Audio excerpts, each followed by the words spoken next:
ni wokovu ulio na furaha, ulio na amani, wokovu uliopita ndani ya Yesu na Yesu aliye. Mtu mmoja alielewa, anisaidie kushangilia jina la uweza la Yesu aliye hai. Ifike mahali tusitume kwa jina la Yesu, tutazame wokovu tulio nao. Kama kweli unafanya kazi au umetulia tu au umenyamaza tu au umekausa tu, nataka nikueleze shika wa kabila la Yuda anahitaji tulieleze uweza wa nguvu zake kupitia wokovu. Nataka nikwambie, tunahitaji kumtulia tuone kama wokovu unafanya kazi kweli au umetulia. Sikiliza nikueleze, wokovu ambao unafanya kazi unaleta matokeo, unabadilisha vitu, unabadilisha mazingira, unazaa, unapenya, unachaka kwa jina la Yesu aliye hai. Sikiliza unielewa, nataka niseme kwa habari ya wokovu. Wokovu ambao Yesu alituachia. Uko wapi ule wokovu ambao ukitembea moto na waka, ukitembea mapepo yanakimbia, ukitembea dunia inatikisika, sehemu unayoingia wachawi wanaama mtaa, mapepo yananyamaza kimya, mapepo yanacheza kidogo, hata kama kuna ngoma. Nataka nikueleze wokovu ambao ni tishio kwa jina la Yesu aliye hai. Ni wokovu ulio hai kwa jina la Yesu. Uko wapi ule wokovu? Petro kiburi chake kilikuwa kinatosha kabisa kuponya wengine. Uko wapi ule wokovu ambao Yesu alikuwa akipita, wanawake wagonjwa mtaani, ili akiwa anapita pale wote wainuke kwa jina la Yesu. Uko wapi ule wokovu wa lile kanisa la kwanza katika jina la uweza la Yesu aliye hai? Haleluya. Bwana Yesu asifiwe. Tunazungumza kwa habari ya wokovu. Tunahitaji ule wokovu ambao unaleta mabadiliko. Ndio wokovu ambao tunauzungumzia, sio ule wa kawaida. Sio ule wokovu ambao ikifika Jumapili unatafuta Biblia ilikuwa wapi, unafuta vumbi, unakuja ibada, alafu tutaonana tena Jumapili. Lesi katana asatamata maarufu huko katika jina la Yesu aliye hai. Uko wapi ule wokovu? Watu wanaenda siku 3 kavu, watu wanafunga siku 21, watu wanaomboleza, watu wanaomba, watu wanaonyesha, watu wanaona, watu wanasema. Uko wapi ule wokovu unaowavuta wengine kwa Yesu? Uko wapi ule wokovu unaofanya tupige hatua? Uko wapi ule wokovu? Nisikilize asubuhi ya leo, tunahitaji kuangalia wokovu tulio nao. Kama kweli unafanya kazi, kama kweli unafanya kazi, ili tuone matokeo ya wokovu, lazima tujue tuko ndani ya Yesu, katika jina la Yesu aliye hai. Haleluya. Bwana Yesu asifiwe. Sasa anasema tutapataje kupona tusipoujali wokovu namna hii? Bwana Yesu asifiwe. Tutapataje kupona tusipoujali wokovu namna hii? Bwana Yesu asifiwe. Amina. Ule wokovu ambao zamani na sasa hivi ni tofauti. Ule wokovu ambao ibada zake ukiingia ndani unauona uwepo wa Bwana, unayaona mafuta ya Roho, unaona heshima ya ibada, unaona heshima ya Yesu anayopewa simba wa kabila la Yuda, unaona heshima ya viwango vya Yesu anayopewa mwana wa Mungu. Na yeye anapenda sehemu kama hizo, akisikia namna hiyo yeye anashuka mwenyewe. Yesu akishuka mahali hapo, nataka nikueleze, hiyo ndio siku ambayo uchawi utakoma, mashetani atahama, wokovu ambao tukiwa tunatembea nje, hata kama tuna chochote, maandiko yanasema tunavyotewa jina la Yesu aliye hai. Haleluya. Bwana asifiwe. Sasa faida za wokovu. Mtu anapata faida ndani ya wokovu akiwa ndani ya Kristo. Faida ya kwanza, mtu anapata msamaha wa dhambi, anasamehewa dhambi, anatakaswa, anasafishwa, anaoshwa, anabadilishwa, anatengenezwa. Ndio hilo andiko linalosema, tazama mtu akiwa ndani ya Kristo amekuwa kiumbe kipya, ya kale yamepita, sasa yamekuwa mapya. Dhambi zote zinafutwa, ukurasa unaandikwa mpya, unakuwa ukurasa mpya, unaanza maisha na Yesu. Historia yako ya maisha ndio inaanza hapo. Bwana Yesu asifiwe. Kupata msamaha wa dhambi. Bwana asifiwe.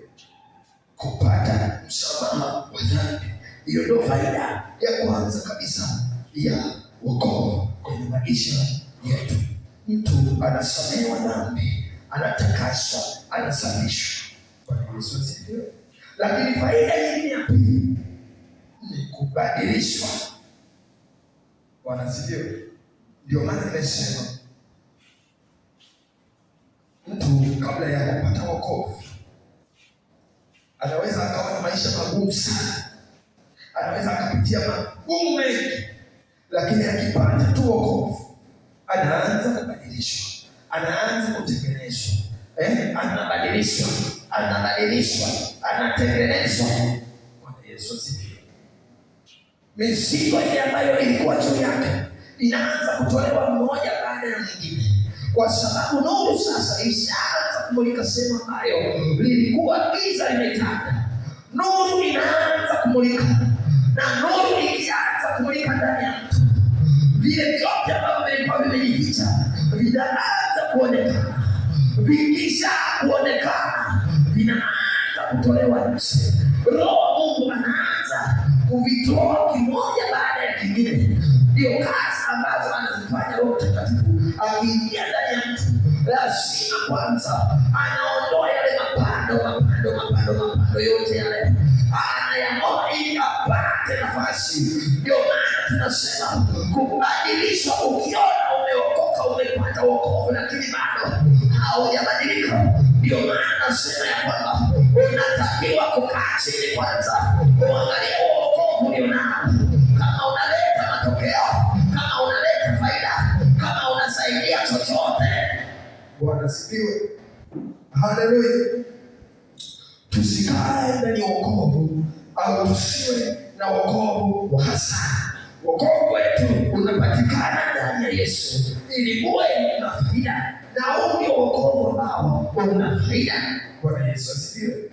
Wokovu ambao unapatikana ndani ya Yesu ndio wokovu ambao unaleta matokeo, unaleta mabadiliko, unaleta msaada, unaleta mabadiliko katika jina la Yesu aliye hai.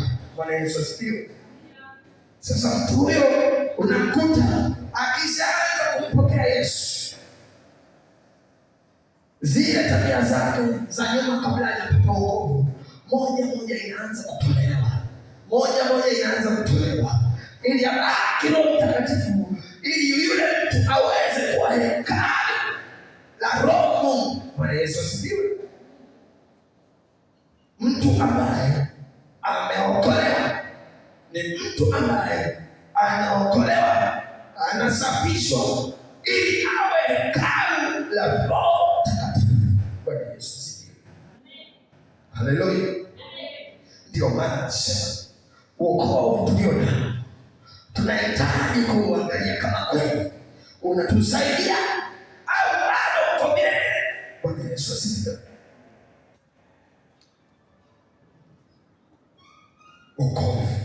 Wokovu unapoingia ndani ya mtu unaleta matokeo, unaleta mabadiliko, unaleta msamaha wa dhambi. Bwana Yesu asifiwe. Unaleta suluhu, yaani ule wokovu ambao unamfanya mtu atubu mwenyewe hata bila kuambiwa. hata bila kuhubiriwa injili, hata bila kuambiwa Yesu akutembelee. Yaani ni ule wokovu ambao unamfanya mtu mwenyewe, unamsukuma mtu atubu, arejee. Bwana Yesu asifiwe. Unamfanya mtu awe mtu wa haki kama vile kwa Zakayo. Wokovu ulivyoingia, hajaambiwa mtu sasa warudishie wale walioingia waliozulumu. Yeye mwenyewe alisema, sikilize, mimi nitatoa mara 4 ya kila kitu ambacho nilikusanya kwa mtu yoyote, kama ni halali au sio sawa. Bwana Yesu asifiwe. Alirudisha. Wokovu ndio ule ambao uliingia ndani yake, ukaanza kuleta matengenezo, ukaanza kuleta matokeo, ukaanza kuleta mabadiliko. Bwana Yesu asifiwe. Haleluya. Sasa tunatakiwa kuupima wokovu tulio nao, kama ni wokovu ambao unaleta faida ama ni wokovu wa kawaida. Bwana Yesu asifiwe. Kwa sababu wokovu wenye faida unaleta mabadiliko, unaleta matokeo, unaleta matengenezo, unafanya mtu anarejea kwa Mungu. Bwana asifiwe. Unamfanya mtu anautafuta uso wa Bwana. Unashangaa uliacha kuomba, sasa unakuwa mtu mwombaji. Bwana Yesu asifiwe. Ulikuwa unaomba, ulikuwa unafunga, ulikuwa unasoma neno, lakini leo hata ukiamka kumshukuru Mungu ni changamoto.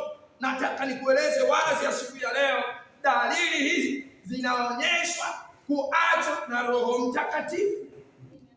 Bwana asifiwe. Hizi ndio dalili za kuachwa na Roho Mtakatifu. Lakini ni wokovu ambao tunauzungumzia asubuhi ya leo ni ule wokovu unaokaa ndani ya Yesu. Unaleta mabadiliko, unaleta matengenezo, unaleta msaada, unaleta faida. Bwana asifiwe. Haleluya. Sasa hivi kweli ule wokovu ambao Yesu mwenyewe aliamua kupigiliwa msumari pale msalabani, Yesu mwenyewe aliamua kumwaga damu yake, Yesu mwenyewe alikubali kuacha mbingu, kuacha enzi, kuacha heshima, kuacha mamlaka ili aje duniani atupatie wokovu. Ni wokovu ambao hauna faida, hauna matokeo, wa mazoea, ule wa kawaida. Bwana Yesu asifiwe.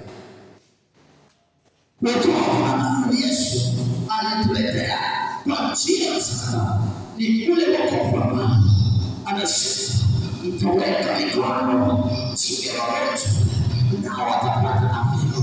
Ni ule wokovu ambao anasema ya kwamba hakuna uchawi wala uganga. Ni ule wokovu ambao mtu atamani kula ovyo, mtu atamani kukosa ibada.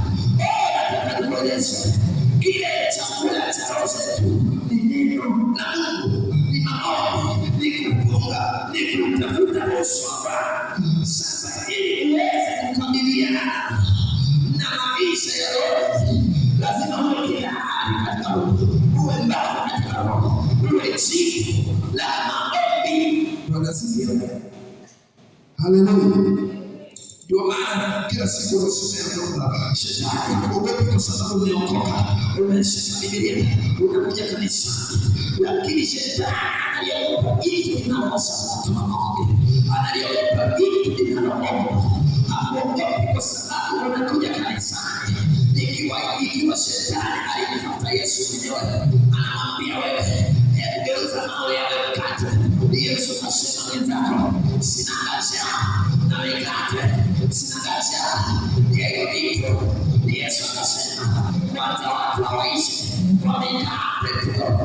Lipo neno la Bwana asubuhi ya leo linalomfanya mtu mmoja aongezeke imani. Lipo neno la Bwana asubuhi ya leo linalomfanya mtu mmoja apandishe viwango.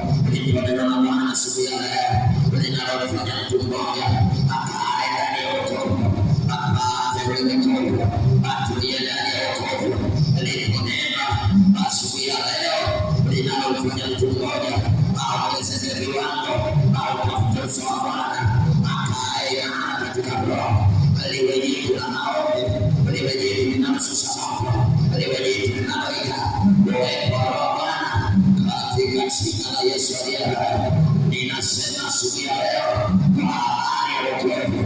Wokovu tulionao lazima tuhakikishe ni ule wokovu wenye matunda, ni ule wokovu wenye faida, ni ule wokovu wenye matokeo, wokovu ule ambao ukitembea tu watu wanajua umembeba Yesu ndani yako, ni ule wokovu ambao ukiingia sehemu watu wanajua na Yesu ndani yake.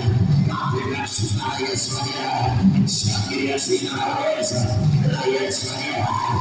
Basi leo kama tuna kitu ambacho tunahitaji wokovu wa kukaa ndani ya Yesu, si wokovu wa kubabaisha, si wokovu wa kuimayuma. Nataka nikueleze, tunahitaji kuwa serious ili tuwe ndani ya wokovu. Tunahitaji kuwa serious na wokovu ili tuweze kupata ule wokovu wa kukaa ndani ya Yesu. Yesu aliye hai. Nataka nikueleze, Shetani anaogopa mtu ambaye yuko ndani ya Yesu. Nataka nikueleze, nataka nikwambia kwamba Bwana akiwa upande wetu, nani atakayeinuka dhidi yetu? Nani atakayeinuka juu yetu? Kumbe saa nyingine vita vinainuka kwa sababu hatujatulia ndani ya Yesu, kwa sababu hatujatulia ndani ya wokovu, kwa sababu hatujakubali wokovu. Nataka nikueleze, yako majitu ambayo yalikubali kukaa ndani ya Yesu, yalikubaliana na wokovu. Hayo majitu nataka nikwambie, yaliweza kufufua wafu, yaliweza kujaza kanisa, yaliweza kuleta matokeo makubwa kwa jina la Yesu aliye hai. Haleluya. Bwana asifiwe. Ndio nataka nikwambie asubuhi leo, kama toka siku ya kwanza kabisa ulipopata wokovu mpaka leo, wokovu haujakusaidia chochote, wokovu hauna faida, wokovu hauna kazi. Na tukalikueleza tunahitaji kubadilisha gia, tunahitaji kubadilisha mtazamo. Turudie kwanza wokovu wetu tuone kama wokovu wetu kweli unafanya kazi, kama wokovu wetu kweli unaleta msaada, kwa sababu najua kazi za wokovu, kazi za wokovu ni kumfanya mtu iwe jitu, ni kufanya mtu awe ngangari, liwe jitu ambalo nataka nikueleze. Ndio maana Yesu anasema kama vile tawi lisiyoweza kuzaa peke yake, ili tawi liweze kuzaa lazima liwe ndani ya mzabibu. Ndicho kitu ambacho anatuambia Yesu, kama yeye ni ndani yangu na mimi ndani yenu, salama ya maisha yetu ni kukaa ndani ya Yesu ili tupate wokovu ambao tunasema wokovu lazima tukae ndani ya Yesu. Hata imekuwa mtu amekamata, tazama, anasema katika Wakorintho wa pili, tazama, anasema wacha nisome hilo andiko ambalo tumelisoma asubuhi ya leo. Hata imekuwa mtu akiwa ndani ya Kristo, amekuwa kiumbe kipya, ya kale yamepita, yote yanakuwa mapya. Bwana Yesu asifiwe. Sometimes tunahitaji vile tunavyohitaji havipatikani kwa sababu hatujakaa ndani ya Yesu. Anasema ninyi mkikaa ndani yangu, neno langu likikaa ndani yenu, ombeni lolote mtakalo, nanyi mtatendewa. Kumbe ili tuweze kutendewa mahitaji na haja za mioyo yetu, lazima utulie ndani ya Yesu, lazima ukae ndani ya Yesu. Ndio kitu ambacho tunakiongelea asubuhi ya leo kwa jina la Yesu aliye hai. Kukaa ndani ya Yesu, nimesema kwa mwanzo na narudia tena ya kwamba majitu ambayo yamekaa ndani ya Yesu hawasemaji mara mbili, wanasemaji mara moja, halafu vitu vinatokea, halafu vitu vinafanyika. Ukiona unazungumza mara tatu mara nne, nataka nikueleze tunahitaji kutulia ndani ya wokovu, tunahitaji kukaa ndani ya Yesu. ili tupate wokovu wenye faida katika jina la Yesu. Haleluya. Naenda kukueleza mtu ambaye Yesu, mtu ambaye amekuzidi kila kitu, alafu wewe mtu anaenda kumwambia Yesu anaokoa. Wokovu na faida, wokovu unaleta matokeo. Kawaida akili za binadamu, mtu huyo atakushangaa. Wokovu unaokuja kuniambia umekusaidia nini? Umekubadilisha wapi? Umekutengeneza wapi? Tunatia hii asubuhi ya leo, tunahitaji wokovu unaoleta mabadiliko yale ya jumla, mabadiliko ya moja kwa moja. Nataka nikueleze asubuhi ya leo, tunahitaji wokovu wa msalaba, ule wokovu wa Yesu, ule wokovu ambao alitufilia pale msalabani, wokovu aliobeba kina Yohana, kina Petro, wanatembea hivi, wanasema sisi hatuna presha, hatuna dhambi, kwa jina la Yesu tunasimama. Lao ni wokovu ambao wakitembea hivi, mapepo yanalisalimisha, wachanga wanaokoka, vinaka wanatubu, wanafanya upya, wanageuza kwa Injilisti, wanafanya kuwa mitume, wanafanya kwa wachungaji. Nataka kueleza siku ya leo kwa habari ya wokovu ambao tunaongelea asubuhi ya leo katika jina la Yesu. Ndio wokovu ambao tunahitaji kwenye maisha yetu asubuhi ya leo, kama neno la Bwana kumwambia Bwana akatusame, akatengeneze wokovu wetu, akatengeneze wokovu wetu, akatengeneze wokovu wetu, akachunguze nafsi zetu, akachunguze mioyo yetu, akachunguze nafsi zetu kwa jina la Yesu. Akatutizame Bwana, akatuangalia Yesu msalaba, akatupatia wokovu wenye faida, wokovu wenye matokeo katika jina la Yesu. Umenielewa asubuhi ya leo? Shangilia jina la Yesu. Yeye anaweza kutubadilisha. Nataka niseme, nataka kueleza asubuhi ya leo, Mungu hahitaji masiku, hahitaji miaka, hahitaji madakika, sekunde moja inatosha kuleta matokeo, kubadilisha mazingira, kunyamazisha tufani, kutuliza dhoruba. Kwa ule wokovu usio na mashaka katika jina la Yesu. Asubuhi ya leo tutaenda kumwambia Bwana, turejeshe furaha ya wokovu wako, turejeshe kwenye ule wokovu katika jina la Yesu. Simama kwa miguu yako asubuhi ya leo, tukalike jina la Yesu msalaba.